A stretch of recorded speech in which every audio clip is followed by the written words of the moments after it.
ఒక టాబ్లెట్ తీసుకోండి, లేదంటే ఒక గ్లాస్లో ఈనో వేయండి. యాసిడిటీ వచ్చినప్పుడు టాబ్లెట్ వేసుకుంటాం, కానీ యాసిడిటీ మళ్ళీ మళ్ళీ ఎందుకు వస్తుందో మాత్రం చూడట్లేదు. మొత్తానికి మొన్న మా పక్కింట్లో ఒక 20 years ఓల్డ్ అబ్బాయికి యాసిడిటీ. ఆబ్వియస్లీ యాసిడిటీకి food, meal timing, stress, sleep and ఇంకా చాలా రీజన్స్ ఉండొచ్చు. బట్ మన లైఫ్ స్టైల్లో ఒక థింగ్ ని మనం కంప్లీట్లీ ఇగ్నోర్ చేస్తున్నాం.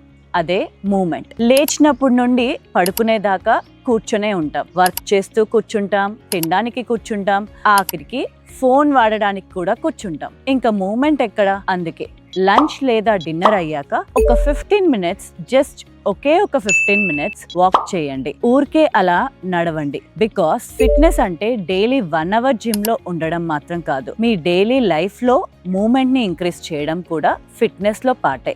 And if you want to start somewhere, at least మీ డైలీ స్టెప్స్ కౌంట్ చేసుకోండి అండ్ కన్సిస్టెన్సీగా ఉండడానికి MFC డౌన్లోడ్ చేసుకోండి.